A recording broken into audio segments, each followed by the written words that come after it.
Welcome to Chats with Jax. Today we are going to talk about how I got fired from my job last September during the time that my grandma was in the hospital, and it was just a very chaotic time in my life. But for all this to make sense, we are going to backtrack like a year and a half. So if you guys didn't know, I worked for AT&T for about 9 years of my life. And it was a really good job. It was a high-paying job. I really enjoyed it. But then I got pregnant with Penny. And at AT&T, they allow you a year leave of absence, unpaid, like only a certain amount was paid, and then the rest is up to your discretion. So I ended up taking the whole year leave. I told myself that I would return after I'm done figuring out like what I'm going to do with Penny. I returned back to work at AT&T, and I really didn't have like a sitter for Penny. I wanted it to be family. I didn't want her to be in daycare. I had really bad postpartum anxiety, so I was like scared for her to go anywhere. And I went back, realized that AT&T doesn't really like align with what I want anymore. Like, I'm a mom. I don't feel comfortable with, I don't feel comfortable grinding as much as I did before. I just didn't see I didn't see myself grinding that much when I have like a family at home. So it was fun while it lasted. I made a ton of money. I did a great experiences working there. I was able to do a lot of things working at AT&T. So one day, in the middle of June, I just messaged Kenny. I said, I don't think I can work for AT&T anymore during the 2 weeks time, during the time that I went back. And he's like, let's just quit, babe. Like, you can find something. And it was so scary because I'm like, how do I leave this this like 6-figure paying job? Like, how do I leave this? You know, they treat me really well. Like, how am I supposed to do that? Money. I had this like a little attachment to money. I liked making a lot of it, you know, because I liked traveling and doing all this, whatever I wanted. So none of that mattered anymore because Penny came along. So anyway, I ended up quitting my job, and I found this platform. It's called The Mom Project. The Mom Project is a really cool database, and it's specifically catered to moms only. So you have a list of job openings. It's basically like a LinkedIn, but it's for moms. And you don't really know what you're applying for. It doesn't tell you the company, but it just gives you a list. Like if you want social media marketing, if you want sales, if you want finance, if you want accounting, there's categories for everything. And everything is remote work or hybrid work. So I get onto the Mom Project and I just apply. I quit my job not having any backup plan in the world.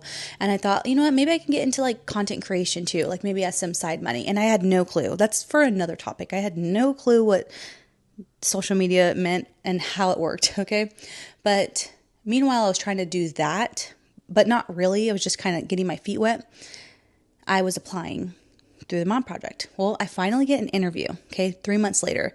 And it is reported as I get an email back, and it's an investor. And he was like, I'd like to interview you. And I was sick to my stomach. I was like, I'm a communications major. I have sales as my background, management as my background. I'm like, what do you want from me? Like, this girl, I can't do anything to help you. I failed math 3 times. Okay. There's no way that I'm going to be good for this company. So I felt sick to my stomach, but I was encouraged to take the interview. I took the interview. And the guy was actually so sweet. He was so nice. He was like, listen, I really love hiring through the Mom Project. I think moms are great, and I think you guys are essential.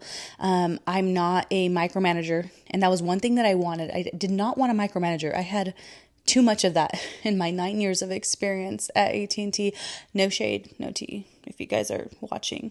Like, you know, just like that. Sales, you have to micromanage, I guess. You know what I mean? You're trying to catch a number.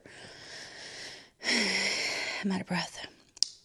So he basically tells me that like the job is 15 hours a week, and it's 15 hours a week, and he's going to pay me regardless if I work those 15 hours a week or not.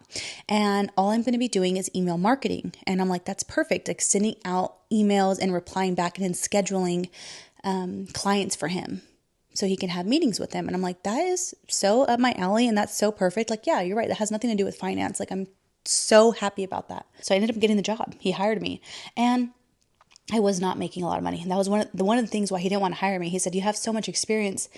I'm not going to be paying you a lot. And I'm like, I don't care. Like, as long as you allow me to work whenever if you give me a deadline, I will make sure I hit that deadline. Like, I will get everything done that you need me to do on time as long as you allow me to work, because I have nobody to watch my daughter during the day. Like, nobody.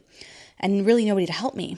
And he goes, no, that's totally fine. I said, okay, so I just want to make something clear with you. Before I got hired, I told him, if I need to send out emails, because you can send out mass emails and certain emails and schedule them right for the next day. So I said, if I need to do that, like work at night, like if I need to stay up, or if I need to wake up earlier than my husband and my daughter, like, is that something I'm gonna be able to do? He was like, yeah, that's totally fine. I'm okay with that. Like, you just get your work done. I'm like, let's freaking go. Hire me. I'm ready. Okay. So I get hired in August. It's going great. I'm not even working the 15 hours per week like he mentioned. It's not a lot of work. It's very easy work. Comes August, September, October, November, December, January. The following year, he emails me. He said, hey, I'm getting kind of busy with work. Mind you, I am the third employee that he hired. There was only him and another person. This was not a big company. He was an entrepreneur. A lot of the investments that were made were his, and he was trying to get more people to invest in his portfolio. Like I mentioned, finance, numbers, I don't know anything about it. So he asked me if I can take up on another task at work to help out my coworker. And I was like, sure, that's fine. It's like, as long as you teach me. Coworker was amazing. She was so thorough. She taught me literally everything, and it was nice, and it was easy, and that was perfect. And what this was called was the monthlies. So basically, I'm just inputting data. It's called, data input from one month to the other. How we did this month. This is what we send out to our clients to let them know, like, hey, this is where your investments were. Like, we invested in this stock and blah, blah, blah. So that was fine. Okay. That was fine. I'm still okay. Sometimes I would stay up till 1 o'clock, 12 o'clock in the morning because that was the only time for me to get my work done. But still, that didn't bother me. And during this time, he did ask me, so you know how I was also doing email marketing, right? I'm still sending out emails, trying to get meetings with clients. Well, he asked me, he's like, hey, I know you did presentations for AT&T. Would you like to be on these calls? And I was like, sure. Like, I don't mind being on these calls if I can have a babysitter. So it kind of ended up being like I was supposed to be on every call. Like, if I had a call Tuesday, Thursday, I would get Marina, to come over. I'm like, hey, can you watch Penny for me while I have this call for like an hour, and that worked out. It wasn't bad. But again, he asked me and I just said, yeah, like, why not? And now I'm doing presentations, I'm doing monthlies, and I'm doing email marketing, which is, it's still totally fine. Well, now he asked me a month later, can you do quarterly presentations as well and work on that? That is data input. So it's a lot more data that I'm inputting, different softwares, different everything. Like, and I'm talking big numbers. I'm talking like in the multi-millions that I'm in charge of making sure that these numbers are correct. And I'm telling you, I failed math 3 times. Don't trust me. Okay. So he asked me to do another task, and I say, okay, that's totally fine. I did the quarterly presentations, and it's only quarterly. So I ended up doing that for him. Then another month goes by, and he asks me to do another task, and this was called just a regular presentation that I'm supposed to do by the end of the month. So basically, the first week of the month was always busy for me because I was doing the monthlies. Then it became the second week of the month because I was doing I forgot what other task it was that he had me doing. Up until the 20th, I was like super stressed out trying to figure out how to get all this work done. And it wasn't a lot, but it was getting stressful for me because these are really big numbers, and I'm just like, eeh. So in August, he had me learn something new, and that was having to do and deal with numbers, putting in formulas and making sure the right decimals everywhere. Like, it was just a lot. It was really big numbers, and I did mess up, I think, on August. I think he taught me in July. I messed up in August. Yes, I did. And he was trying to explain to me, mind you, I didn't get trained the same way that I got trained by my coworker. I'm getting trained by him, which is totally fine. But it was super stressful. I was staying up till 2 a.m. I think you guys saw a lot. Like every day, like for a couple days, I was staying up till 2 a.m., waking up early. I just felt super stressed out. So mind you, I'm still trying to do social media all at the same time, trying to make money wherever I can, because social media to me was the goal during that time. And I wanted to see how I can invest in myself, like if that's really what I want to do. In July, I got a super amazing email from an agency that wanted to work with me. And I was super blessed with this email. I swear it made me feel like the world was mine. Like maybe I am good at what I do, and maybe this social media is for me. So I ended up getting the email. They asked me what my rate was. I sent them like what I thought was like a really good rate. It's in the hundreds, okay? My rate in the hundreds. I'm just a little 3,000 follower girl, like I don't have a big audience. So a month later, September, this is when everything went downhill, okay? September, when my grandma went into the hospital, I'm getting busier at work. Things are getting crazy. In August, too, my grandma, I was taking her to her appointments as well. So in September, I get an email back saying, hey, this is what we're able to offer you. And it was in the thousands. And I was like sick to my stomach. I'm like, are you sure? Me? You want to pay me that? Like, you're paying me triple my rate. No, like 5 times my rate. And I was like, what the heck? It was crazy. So I told Kenny, I said, babe, I don't know if I can like work for my boss anymore. Like if this is what is going to be for me, and like, this is the type of like deals that I'll be getting, like, I don't think I need to work, I said, but I feel so bad for him because he hired me, and he wanted to make sure that like he hired me when I didn't have a job, and I felt really like inclined to stay and help him. He's just an entrepreneur. So Kenny goes, babe, that job is not meant for you. Like, it's not meant for you. Social media is meant for you. Like, if you need to quit, like, it's fine. And I'm like, I don't know. I can't even think about that right now, because then Noni, my grandma, she went to the hospital, and I ended up just like full force. Just, if you guys know, you guys watch my vlogs or any of my stories, I was there every morning and every night with her for that whole month while she was in the hospital. And I ended up, September, my boss went out of the country, okay, for the first 3 weeks. Well, I finished what I needed to get done, but I was not sending out any emails. I did not schedule any presentations.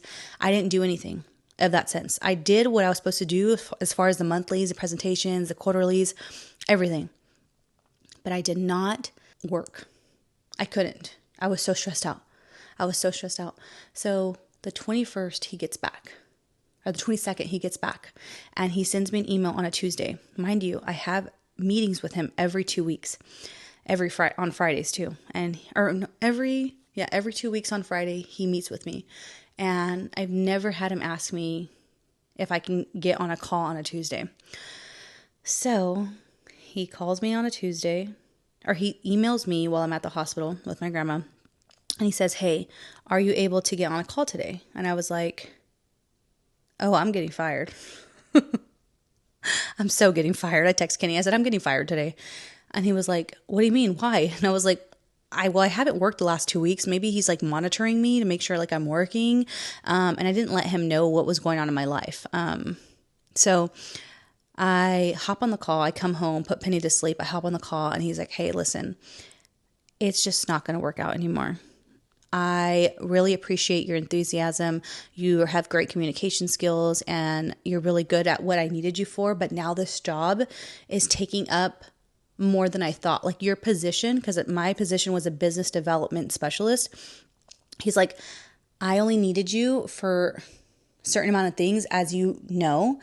And now it's just getting crazier. It's getting bigger. And I think I need to hire somebody in finance, which makes sense because I messed up so much on his presentation report, because it had to do with numbers, really big numbers. I'm like, I don't know any of this. Like, I don't. And anyway, I didn't even have time to sit and like grieve or any of that stuff. Like, all I said was like, thank you so much. Like, I really appreciate you. Like, have a great day. And that was it. And I just got fired like that. I didn't file for unemployment. I got that question a lot. I didn't know how. I've never been fired from a job.